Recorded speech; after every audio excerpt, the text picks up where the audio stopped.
Bailes, kauns, vainas sajūta un aizvainojums. Ir 4 galvenās lietas, kas ierobežo cilvēku iespējas un potenciālu, un tas skar dažādu statusu cilvēkus. Pieredze rāda, ka galvenais moments šeit ir pašvērtība, pašcieņa.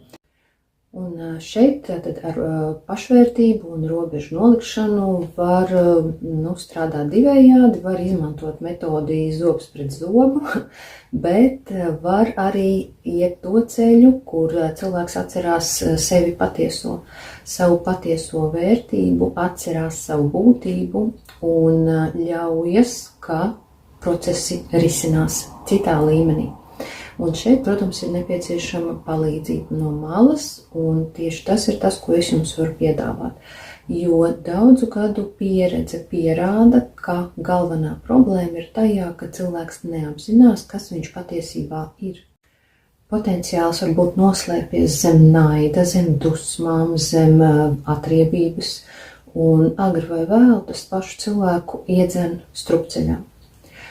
Tāpēc mudinu jūs sākt ar Akāšu kroniku lasījumu. Akāšu kronikas glabā to informāciju, kas jums ir svarīga, lai jūs atcerētos, kas jūs patiesībā esat, un ļautu jums sākt meklēt citus ceļus, citus variantus, citas laika līnijas.